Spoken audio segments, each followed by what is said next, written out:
There's more action, more horror in this movie than any of the Resident Evils before. More gunplay, more fights. A lot of strange creatures when you least expect it. Moscow, New York, Tokyo. A lot more zombies, a lot more action. Milla fixes you with the look. Guns are loaded, and it's pandemonium. Regular Resident Evil stuff. In 3D. That's really, really cool. Just more badass.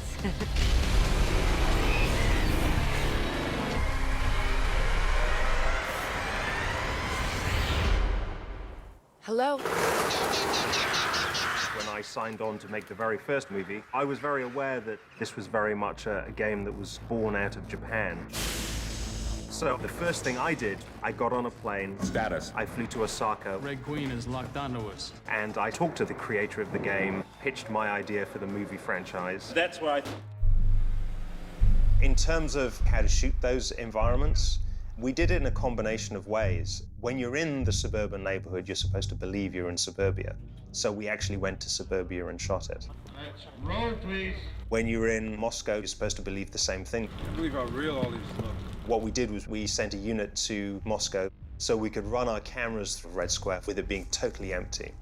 That becomes the background plates to what we built in Toronto. We are in freezing cold Toronto, Ontario, AKA Moscow. I can see my breath. We're right now at this famous department store. The Goom store, kind of like the Harrods of Moscow. We had to build it because we have a heavy machine gun battle there with rockets exploding in the front of the store. And somehow I believe the owners wouldn't really have allowed us to do that. You're on a movie of this scale, and all you're trying to do is please the fans. Let's go have a look at the submarine, it's fun. It's very difficult to bring an emotion to it, We brought a submarine. and I feel very enabled. That is because Paul is so open. It's a real familial atmosphere, and it's been interesting to see as we've gone through the years, the relationship between Milla and Paul. In the first one, Milla and Paul met and fell in love. On the third one, they got together. And then on the fourth one, You want to draw kitty cat? they were married and they had the baby, and now the baby's on set. Oh, yes. Our little girl is 4 years old, and she's probably going to be the only little kid that's not scared of monsters under the bed, because she knows that Mama will come and kill them, and she knows that zombies are her friend. It's kind of my whole world, really, because to work with the person that you love is a fantastic thing to be able to do that. We are fans ourselves of the games, so it's like we're fans making a movie for the fans. Gentlemen, lady, we can delay no longer. I've been helped by the fact that the camera crew I work with, without doubt, the most experienced 3D camera crew in the world. We looked at all the 3D movies that had been made that we could get our hands on. What Paul took away from all of this viewing was that it was all about bringing the audience into the screen. Kind of brings space alive.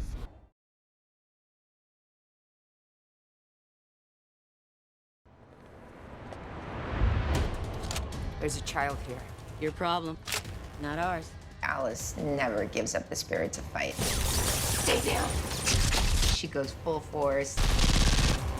She clearly has a lot of stamina. Let's move. If anybody's going to beat Umbrella, it's Alice. You're all going to die down here. I've heard that before, with a wink and a smile, too.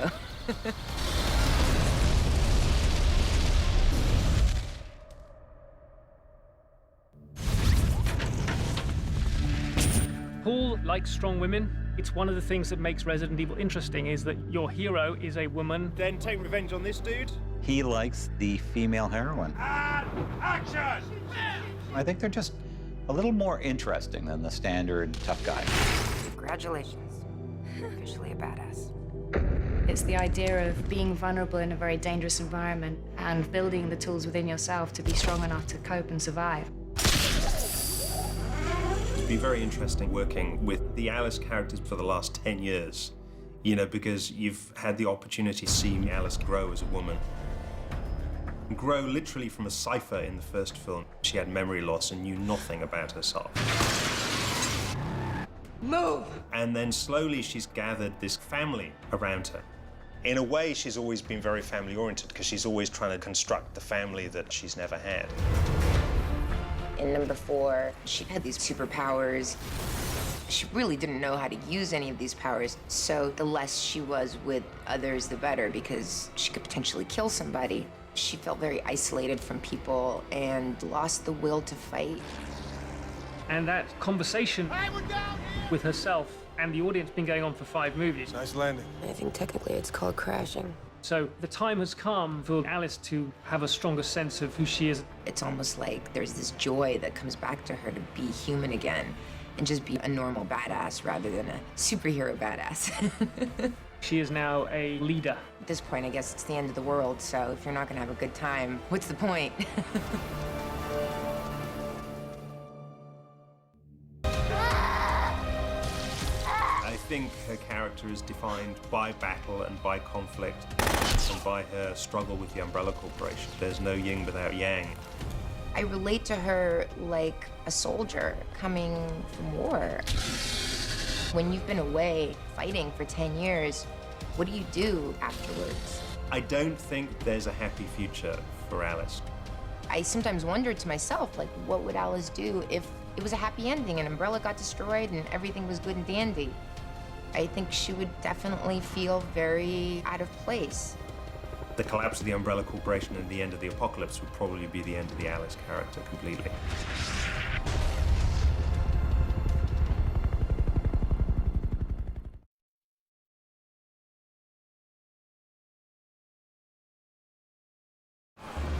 What's going on? There's been a lot of debates online about Why are these people doing this? why is Michelle Rodriguez back? Those things are not people. Why is Odette Fair back? Oh, shit. People going, is it time travel?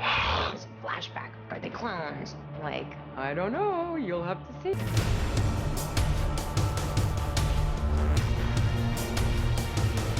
Quite an amazing partnership throughout the last movie. I have the strangest feeling. I know you. She believed him to be dead. It's a nice surprise to find out that he's not. So he's now becoming somebody with Alice fighting Umbrella.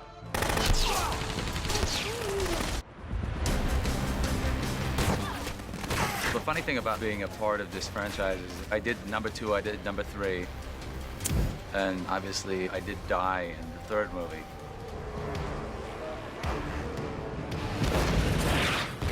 I was actually shooting up here in Toronto. I want to have time to cut away from you, see it. And I bumped into Paul. And I jokingly was saying, well, what's going on? You guys are doing, you know, number 4, now you're doing number 5? What, I don't come back? What, just because I died? I mean, that's not a big deal, right?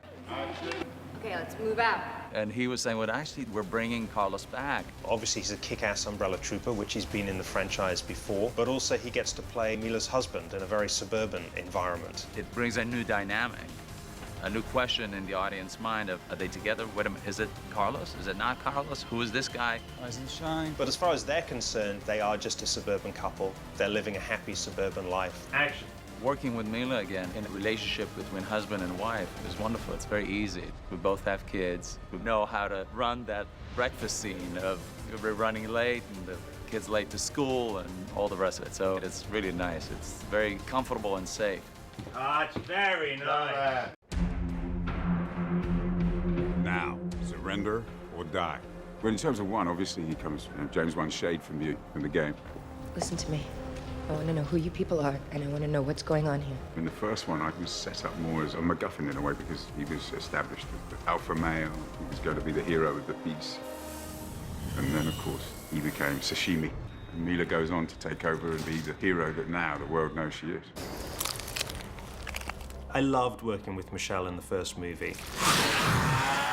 We shot her in the head, obviously, which kind of precluded her from coming back. And I think Michelle pulled it off. Joe, is that you? Why did you turn against Umbrella? I'm Sienna Guillory, and I'm Jill Valentine. Playing Jill Valentine in Apocalypse was tough because it was literally, who is this person? Valentine! They're infected. Jill was in the second movie and then didn't come back for the third movie. No, shoot them!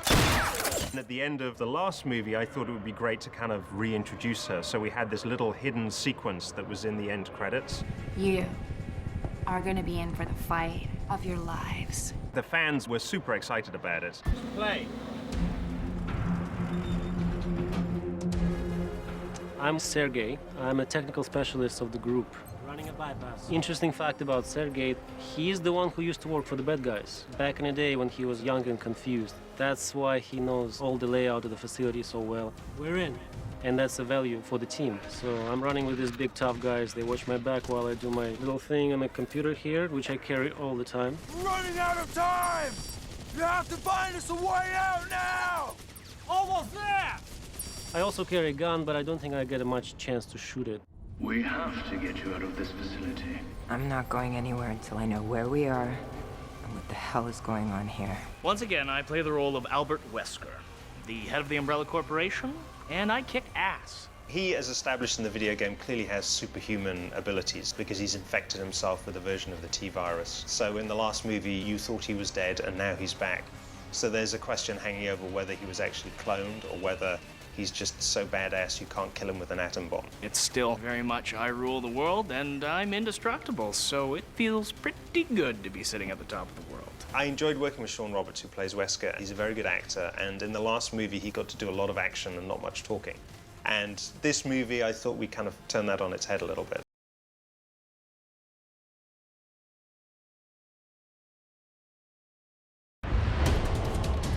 On this movie, we're going for it with some of the biggest visual effects we've ever done at Mr. X. We've got creatures the size of dinosaurs, a rockin' car chase, tidal waves running through Red Square, taking out New York. I mean, it's epic level stuff. They are the glue that bring everything together. They are the essence of the scope of the film. It's impossible to imagine Resident Evil without a lot of big digital effects.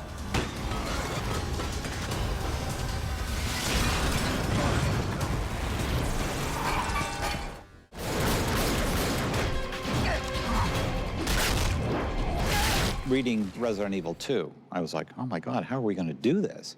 Reading number 5, I don't even think about it. Before we go into production, the visual effects house creates what's called a preview. A lot of mistakes early in terms of what was not working. So when it came time to get into the sequences and shooting them, it became more about execution. Here we are a couple of weeks from end of principal photography, and we've already been working on the movie for about 6 months. The nice thing about that for us is that we got a pretty early start on the animation and the digital assets. I think the challenge is to make them not so outlandish and ridiculous that the audience just check out. We want the audience members to cheer when the sequence is over. Hey, boys. Bad idea. That's what we work hard at accomplishing with Mr. X.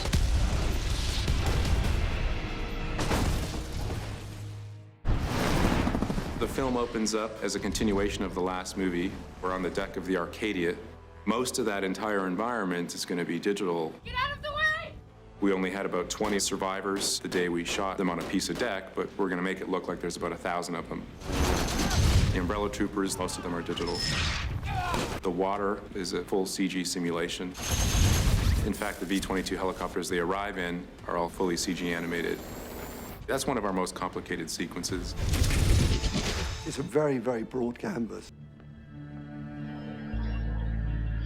Clouds. They're not real. It's a holographic projection. We soon discovered that all these are fake environments. So what's been very interesting is that degree of heightened reality. When we first find ourselves in the American suburbs, Alice wakes up, sun streaming through the windows, we're perfect houses. You know, good taste, but not ostentatious.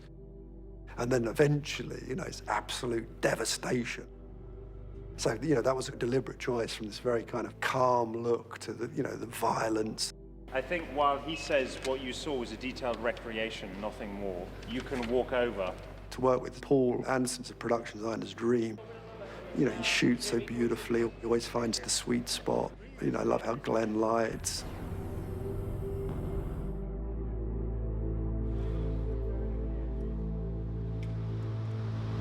Cut!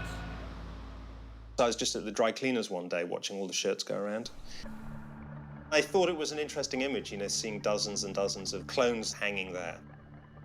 The idea is the clones, they're not kept in beds or anything like that. They're just hung from basically meat hooks. It's kind of cold, chilling imagery. Mommy, is that you? And quite freaky for a small child to be confronted with. It's been interesting for us to learn how to work in 3D because usually we're really worried about flat composition. And now you have to worry about the compositional depth of a shot. The sequence today, for example, will eventually have snow falling. We're trying to create an immersive experience. A lot of care goes into making sure we're getting that dimensional experience right, because it can be uncomfortable if you don't get it right. So it won't just feel like another fight scene. You'll feel more connected to it. On a film such as this, that is a sort of design film, people are expecting to see, exciting visuals and innovative production design. But I'm always happy with shots that are seamless. Why are these people doing this? Those things are not people. Not anymore. I feel I succeeded if you can't tell what's real, what was virtual. So, gentlemen, you've just come down the stairs. Slam through the scaffold. Ready and go!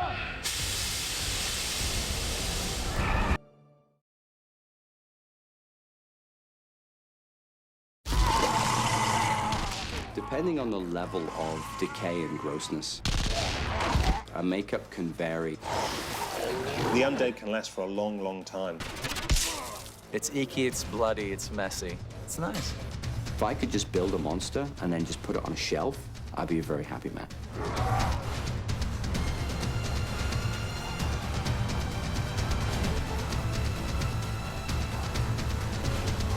Every time you do a zombie film, something new comes to the table. The undead are constantly mutating.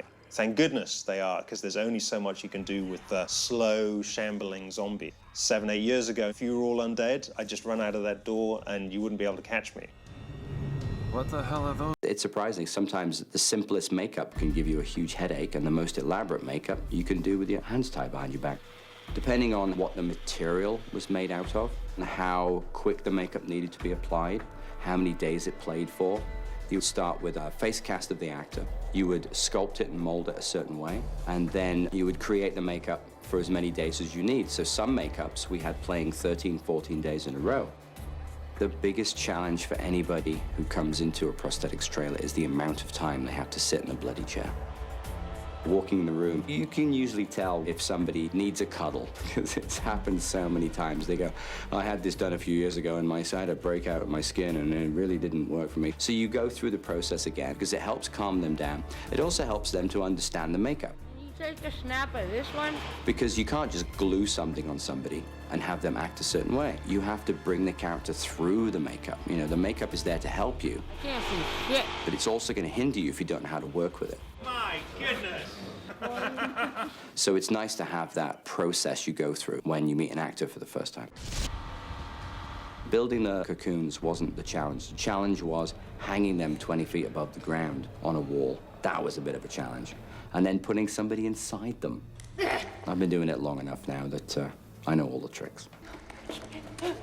We try and confront Alice and her cohorts with a different kind of threat in each movie.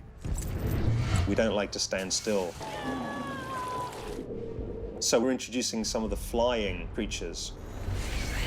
There are these huge dragon-style creatures that are straight from the game. It's the first time that humanity's aerial superiority has been challenged. The days when humanity could just sit behind walls of a fortress and keep the undead back with superior technology, those days are dwindling. And I think that means everything is coming to a climax. That's certainly what this movie suggested. This really is the beginning of the end for humanity.4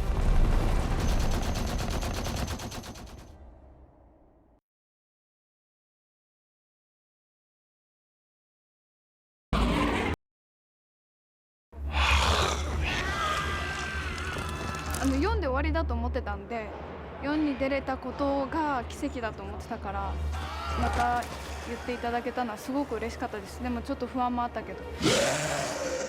It's so wonderful to have Mika back. So nice to see her, really get into the part. 私はすごいこういうの好きなんでテンション上がりましたけどね。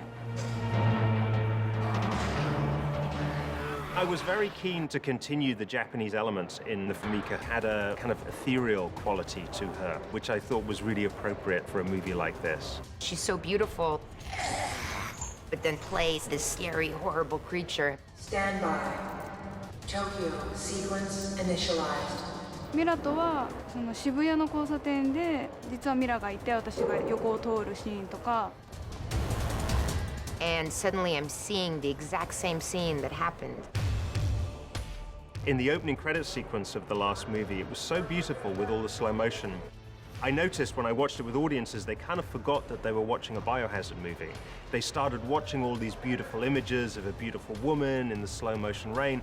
But this time I see Mika pass by me and I realize that there's something wrong. Mika goes, "Rah!" ここにサラリーマンに噛みついたりとか、あとはミラの横を通って。All hell breaks loose. 他のゾンビを従えてミラを倒しに頑張っていくっていう。あとはアクションシーンで一緒に戦うシーンとか。The scene we're shooting now, the 109 store opens, this glass corridor appears, this beautiful corridor of light, and we have this huge stunt sequence where I'm trying to kill her. I can't kill her because she won't die. 準備しても私初めてなので準備の仕方もわからないし前日にやりましたね練習を、はい、少しだけやらせてもらって形ここからこうするっていう順番は覚えましたけどかっこいい形になるかどうかはわからないすっごい楽しいんですけど私体を動かすのはすごく好きなので楽しいんだけれどこの間の練習でもうすでにあちこち痛かったんですよだから本番何回やらされるのかどうなるのかで体力が持つかどうか心配 We've worked very carefully on the makeup on Mika because sometimes you can put undead makeup on someone and you just, you don't recognize them. It was important for me that we didn't lose Mika behind the makeup.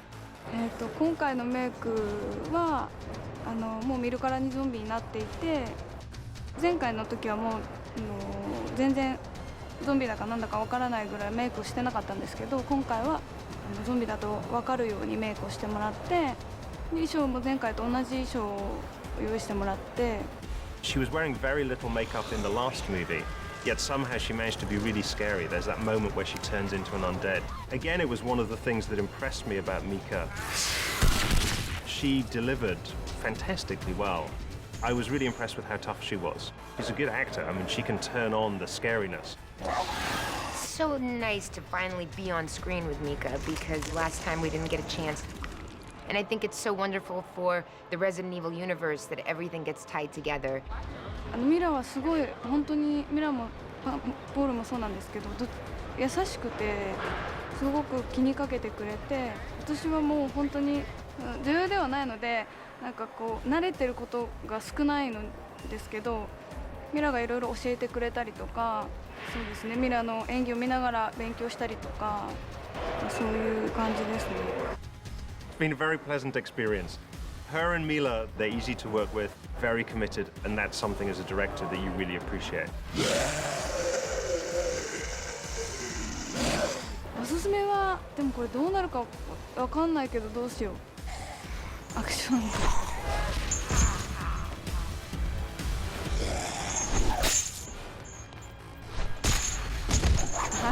おすすめというか、なかなかないシーンだと思うので。